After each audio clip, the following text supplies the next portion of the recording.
Listo.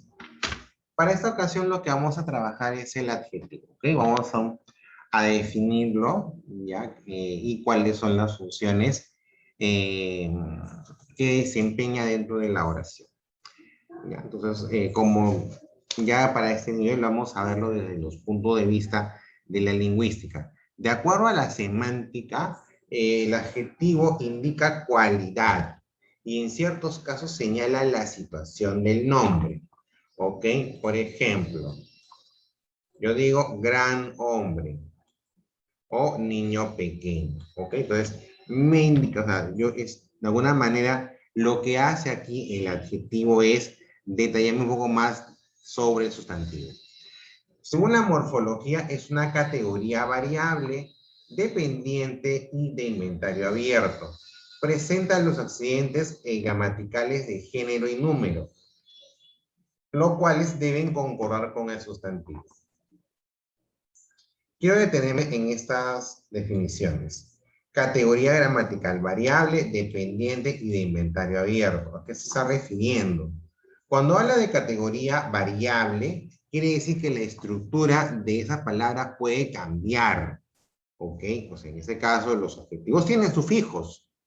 ¿Ok? Yo puedo decir, por ejemplo, niño gracioso, ¿no? Puedo colocar niño gracioso.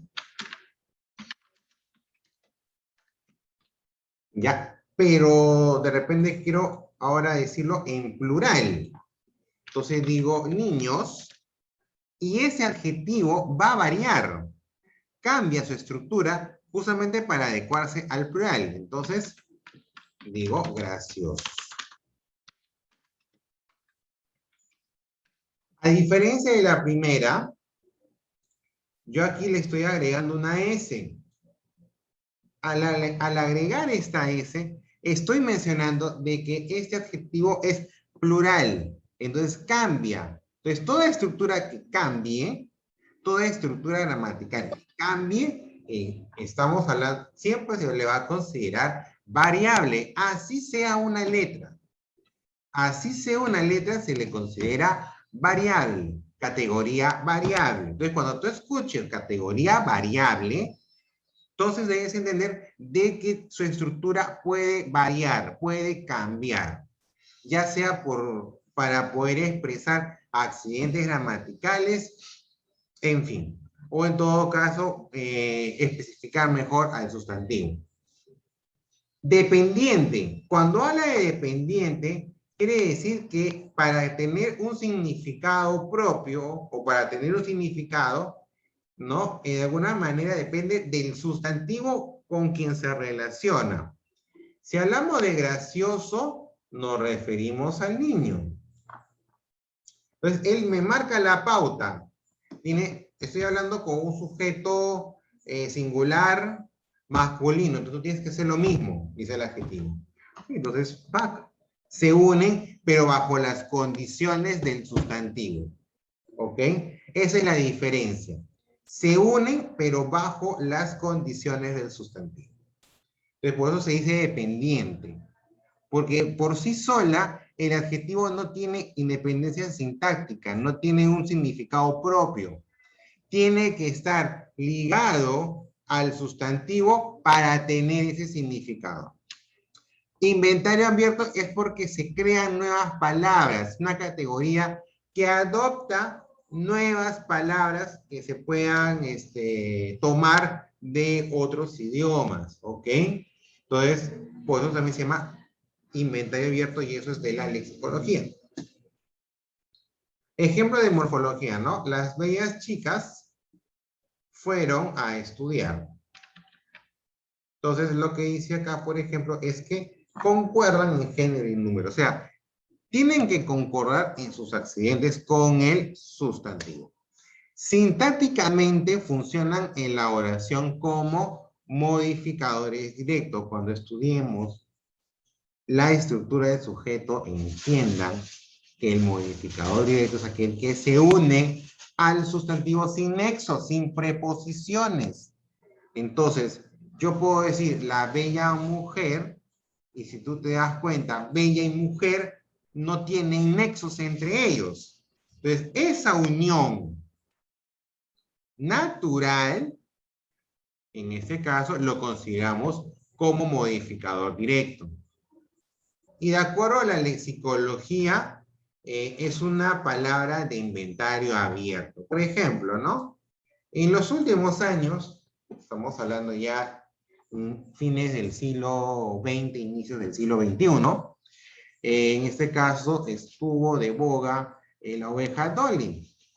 ¿Y por qué? Porque fue un ser humano creado genéticamente. O sea, no nació de un parto natural, de una inseminación natural, no, sino de un procedimiento genético que se llama clonación. Y hasta ese momento, estoy hablando de finales del siglo XX, no existía la palabra clon en el idioma español, en el idioma castellano. Por este avance tecnológico se empezó a popularizar este sistema llamado clonación. ¿Correcto? Y todos sus derivados, clon, etc, etc. Entonces, cuando nosotros adoptamos el clon, ¿no? Como sustantivo, dentro de esas variantes entra también a la lengua clonada como adjetivo. Entonces, por eso se habla, cuando les decía, es de inventario abierto. Cuando tú veas una definición que te diga es de inventario abierto, no solamente hablando en la categoría del adjetivo, estamos hablando en cualquier categoría. En cualquier categoría, cuando te hablen de inventario abierto, quiere decir que puede adoptar nuevas palabras que se van creando en el tiempo. Bueno, clon, clonada, clonación, son palabras creadas, nuevas, creadas a raíz de la presentación de la oveja Dolly. Porque fue la novedad. O sea, una creación que tiene vida, pero sin el procedimiento natural, sin la inseminación, nada. Es una oveja genéticamente creada o artificialmente creada. Y tuvo vida, no sé cuánto, creo que un poquito menos de 20 años. Entonces, esa fue la novedad y empezó toda una avalancha de información y de también investigaciones a partir de ahí. E incluso literatura, etc, etc. Porque imagínate tener un mundo donde en este caso puedas convivir con seres clonados. Entonces, la imaginación de la población, de la gente, empezó a multiplicarse. Imagínate, o sea, es la novedad. Oh, la oveja clonada. Entonces, pueden haber humanos clonados, en fin. Pero había la necesidad de adoptar esta palabra. Y efectivamente fue así. Entonces, las categorías que normalmente reciben palabras nuevas son el sustantivo, el adjetivo y el verbo. ¿Ok? Son las categorías que más reciben palabras, en este caso, nuevas. ¿Ya? Entonces, cuando hablamos del adjetivo, no podemos dejar de mencionar que es una categoría de inventario. Por esa razón. Ahora vamos con la clasificación, ¿no? Todo concepto siempre lleva o siempre trae una clasificación. Entonces, como se puede comprobar, dice, hay dos grupos de adjetivos. El primero precisa o determina la significación, mientras que el segundo expresa cualidades que lo caracterizan o lo distinguen. En este último grupo están los adjetivos calificativos. Son llamados los verdaderos adjetivos o connotativos. Llamados así porque señalan una característica o cualidad del sustantivo. Pueden ir antes o después del sustantivo. Mesa vieja, bonita chompa. Los adjetivos calificativos pueden clasificarse por la ubicación que tengan en el sustantivo. Es más, el significado de la construcción puede variar según dicha ubicación. O sea, una cosa es decirte mesa vieja y otra cosa es decir bonita chompa. ¿Ok? O sea, la intención no va a ser la misma. Si yo digo mesa vieja, estoy expresando, en este caso, una cualidad objetiva que todos la pueden ver. O sea, yo la puedo ver, tú la puedes ver, tu familia la puede ver, el presidente de la República lo puede ver, o sea, todos. Y cuando el adjetivo está después, o perdón, antes del sustantivo, ya es un significado más subjetivo. Por ejemplo, bonita chompa. O sea, para él le puede parecer bonito, para mí es horrible, pero ya es una característica subjetiva que va a depender del emisor, ¿correcto? Entonces, cuando yo quiero brindar una característica subjetiva, voy a poner por delante al adjetivo calificativo. Ya, acá están. Los especificativos, o sea, el calificativo especificativo es aquella que señalan cualidades para diferenciarlos de otros que no las tienen. Generalmente se posponen, o sea, van después del sustantivo, ¿no? Animales feroces, niños juguetones, conductora T.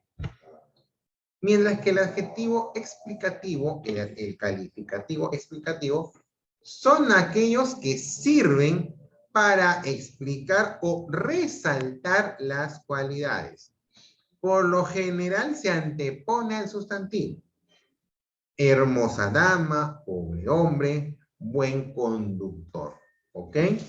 Entonces, o sea, si bien eso, como te digo, resalta, pero si te das cuenta son calificativos subjetivos.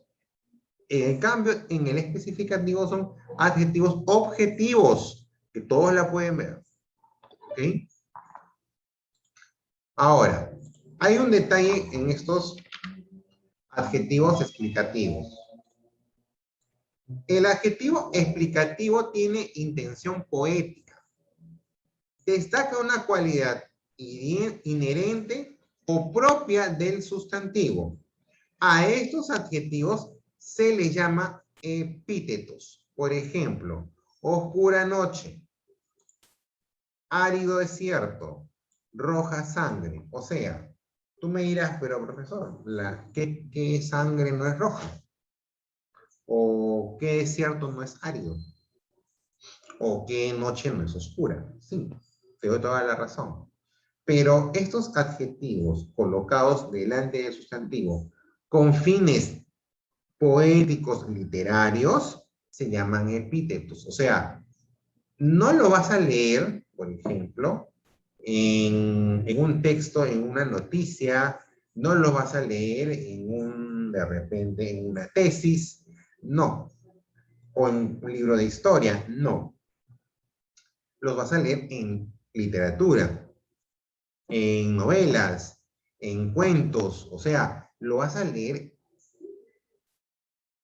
en aquellos textos con fines literarios para darle un mayor realce al mensaje. Por eso escribe, ¿no? O sea, cuando, por ejemplo, en un poema te hablan de árido desierto, entonces tu imaginación vuela hacia ese desierto y reconoce las sensaciones que tú puedes conocer de un desierto. O sea, no es capricho que se utilice un epíteto. No es capricho. Tiene una intencionalidad, tiene una finalidad, ¿correcto? En este caso, es una finalidad más literaria. Eso se difiere un poco de los explicativos. O sea, hay explicativos lo que hacen es resaltar la cualidad. O sea, decir hermosa dama, pobre hombre, es subjetivo, pero eso no me está dando ninguna intención de trabajar literariamente el mensaje. Yo puse pobre hombre y eso no me da pie a que estamos en un texto literario. ¿Ok? Pero en este caso, cuando yo redundo, o sea, resalto una cualidad que necesariamente la va a tener ese subjuntivo, es por un fin literario poético. Por eso es que dice, ¿no? Oscura noche, ¿no? Me dejaste eh, al encuentro de mi soledad en aquella oscura noche. Cuando hablamos así, cuando expresamos esta frase, yo lo que quiero es resaltar la soledad, quiero resaltar la angustia, quiero resaltar la desprotección del autor. El autor resalta esa desprotección. Entonces, por eso insiste en una cualidad que es inherente, oscura noche. En aquella oscura noche. Entonces, lo hace por un fin literario. ¿Ok? O sea, ¿cómo diferenciar un explicativo propiamente dicho de un epíteto? Porque en este caso, la cualidad que resalta tiene que ser inherente. O sea, no hay otra noche que no sea oscura. Entonces, solamente la cualidad con la cual yo puedo adjetivar anoche va a ser oscura, pues. Pero cuando yo hablo de dama y digo hermosa, no necesariamente debe ser la única cualidad que se resalte. Puede ser problemática dama, puede ser neurótica dama, o sea, en fin. Pero son explicativos porque resaltamos cualidades, pero no son epítetos. El epíteto es cuando resalta algo inherente en sí. Esa es la diferencia. ¿Ok? Esa es la diferencia entre un explicativo propiamente dicho y un epíteto. Ahora, a ver. Seguimos ya. Ya, acá, por ejemplo, está, no solamente tenemos el adjetivo, sino que también los grados. Yo preferiría a veces que los grados fueran un capítulo aparte, pero aquí el capítulo está todo junto. Entonces, aquí sí hay que tener un poquito más de cuidado.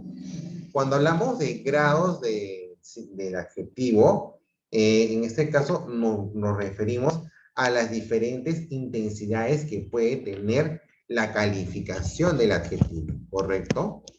Entonces, a esa diferencia de intensidad se le denomina grados. Tenemos los grados positivos. El grado positivo se califica directamente y sin alterar el formato. Por ejemplo, niña linda, auto rojo, las mujeres son maravillosas. Entonces, es una calificación, se puede decir objetiva, sin resaltar, o sea, sin una intención de sobresaltar una cualidad, solamente la están mencionando. La estructura siempre va a ser sustantivo, adjetivo, por lo general. ¿Ok? Entonces, eso es un adjetivo en grado positivo. Cuando tenemos un adjetivo en grado comparativo, es cuando establece una comparación de cualidad entre dos seres. El comparativo de igualdad,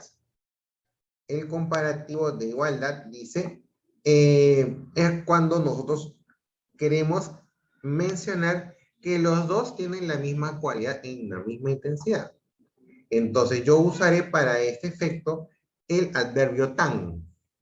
Por ejemplo, el teléfono fijo es tan útil como el celular.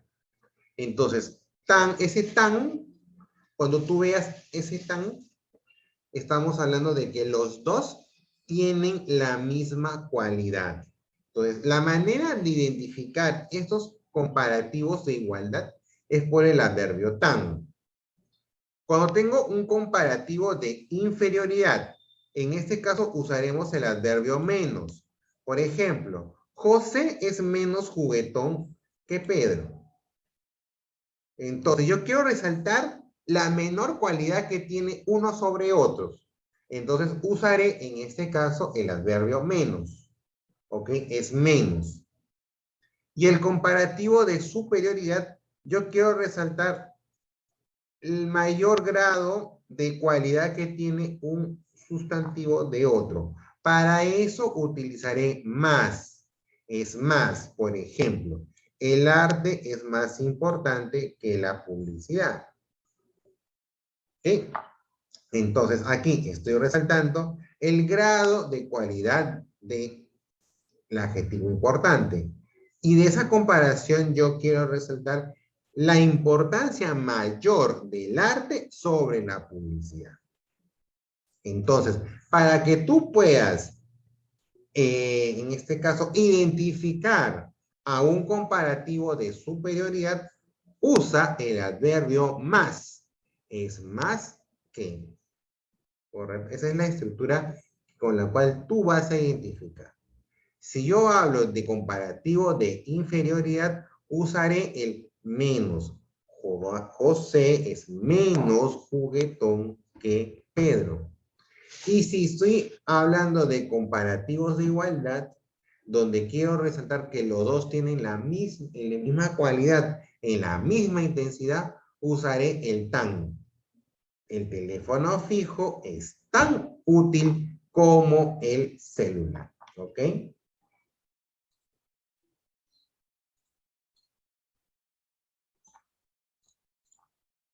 Listo. Ahora vamos con los grados superlativos. ¿Ok?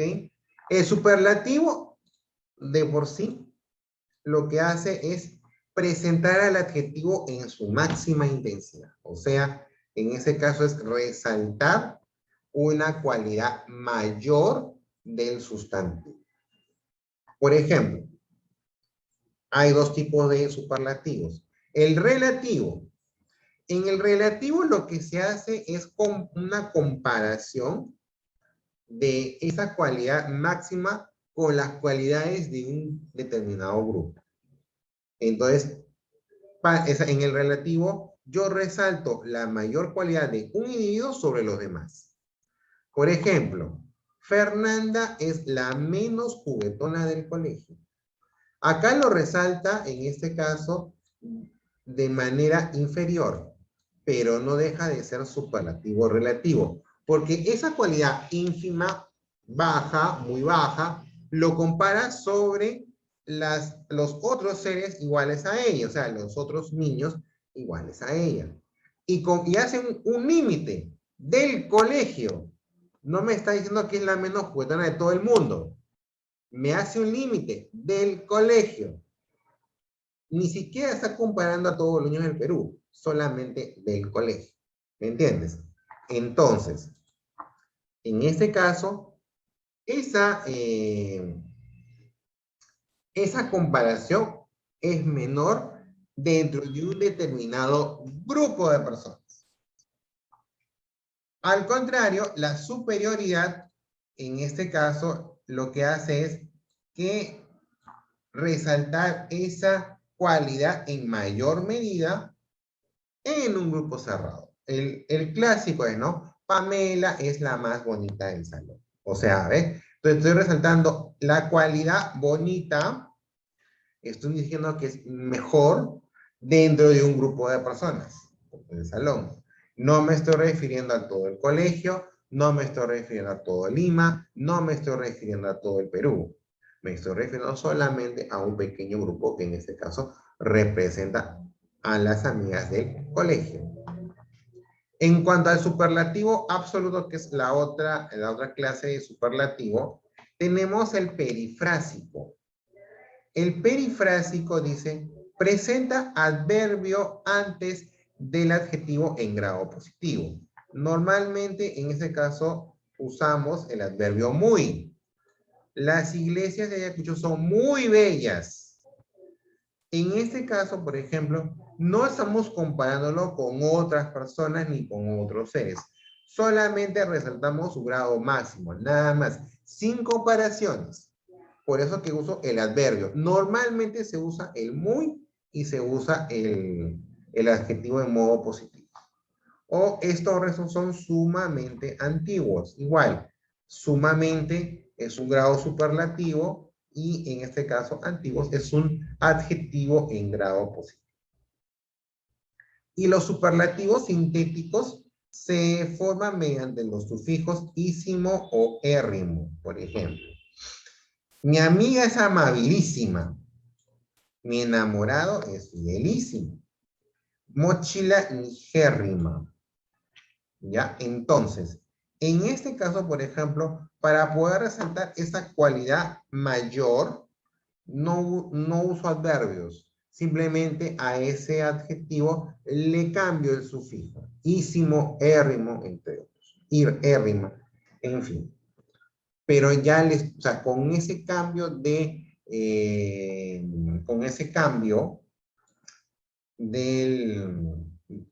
la derivación, estoy en este caso indicando un mayor grado, ¿ok? Un mayor grado con respecto a otro. Pero como digo, en el caso de estos superlativos absolutos, no están comparando objetos. Simplemente resalta la mayor cualidad, nada más. No hay una comparación. A diferencia del relativo que sí tiene una comparación. ¿Ok? Listo. Seguimos. No sé por qué lo cerré. Lista de superlativos cultos. Si tú quieres ser cool o quieres pasar por culto, bueno, en todo caso, por conocimiento personal, ¿no? En este caso pueden usar estos absolutos, ¿no? Amigo, amicísimo. Ardiente, ardientísimo. Bonito, bonísimo. Cruel, crudelísimo. Fuerte, fortísimo. Grueso, grosísimo. Nuevo, novísimo. Sabio, sapientísimo. Fiel, fidelísimo. Valiente, valientísimo. Estos términos lo vas a ver más en literatura. Por eso, una de las cosas que yo siempre recomiendo es que ustedes lean. Lean literatura. ¿Por qué? Porque la literatura lo que va a hacer es, en este caso, acercarte a estos términos, a estas palabras, y que sean más cotidianos para ti. Y de repente te animes a usarlos en tu vida diaria. No siempre, pero sí a veces. ¿Ok? Y si te das cuenta, normalmente la estructura, o sea, el lexema de un adjetivo, en este caso, normalmente cambia mucho. ¿Ok? Bonito, bonísimo, por ejemplo. Cruel le puso crudelísimo. O sea, en este caso, los ísimos, o en todo caso, los adjetivos absolutos están variando. ¿Ok? Varían mucho. Entonces siempre es bueno, o sea, la mejor manera de aprender de eso es en literatura. Lo vas a ver, van a ser muy comunes. Pero literatura más que todo del siglo XX. Algunas actuales, pero son muy pocas. Lo que pasa es que los literatos actuales, por un tema de acercarse más a la gente, no trabajan mucho, o sea, no trabajan con un vocabulario amplio. Tienen un vocabulario limitado. Entonces, no vas a poder aprender las palabras. Ahora dice, la mayoría de adjetivos terminados en de o en lo, se le agrega el sufijo érrimo. Por ejemplo, acre, acérrimo, célebre, celebérrimo, libre, libérrimo, mísero, misérrimo, negro, nigérrimo. Cuando decimos mochila nigérrima, es mochila muy negra. Pobre, paupérrimo. Salubre, salubérrimo. ¿Ok? Entonces, cuando tú veas adjetivos que terminan en ed o en lo que vas a hacer es ponerle el sufijo r. ¿Ok? Obviamente cuando estemos o quieras expresar adjetivos en un grado superlativo absoluto, ¿ok? Entonces, en esos casos, sí aplica. Ya, a ver, nota, o sea, una indicación adicional, ya, para tener en cuenta. En el caso de existen los llamados adjetivos de gentilicio. ¿Qué son los adjetivos de gentilicio? Son aquellos que indican origen o procedencia, ¿ok? Por ejemplo, yo puedo decir pisco peruano, manzana chilena, ¿ok? Entonces, son adjetivos donde lo que hacen es resaltar el origen, de dónde es, de dónde proviene, ¿no? Y en muchos casos, equipo peruano, baloncesto peruano, motocicleta piurana, se me ocurre, ¿no? Entonces, ahí, por ejemplo, cuando esos adjetivos expresan lugar de origen, estamos hablando de un adjetivo de gentilicio, ¿no? No son, de alguna manera, no, están dentro de los adjetivos especificativos, ¿ok? Pero en este caso, y son un grupito aparte, no, es como el epíteto, ¿no? Tienen un propio concepto y propios fines. ¿Ya? Eso hay que tenerlo en cuenta. Para terminar, tenemos poquito tiempo. A ver, si yo digo pan tostado, ¿no? Tengo pan tostado y me dice, ¿es un especificativo o es un explicativo? Debemos recordar dónde está ubicado. Si yo estoy hablando de un especificativo, está después. El explicativo está antes. Entonces, ¿pan tostado está antes o después? Está después. ¿Qué será? Un especificativo. Y así, tienen que recordar, en este caso, recordar la ubicación. Los que están antes son explicativos, los que están después son especificativos. Y con eso ya pueden determinar el tipo de horas de adjetivo calificativo que les propongan identificar. Ok, chicos, hasta aquí la sesión 14. Ya el día jueves vemos la parte práctica de ambas sesiones. Estudien, cuídense mucho. Nos vemos hasta el día jueves. Nos vemos, profesor. Chao, chao. Chao. Nada, nos vemos. Profesor. Nada, Chao, chao, chao. profesor.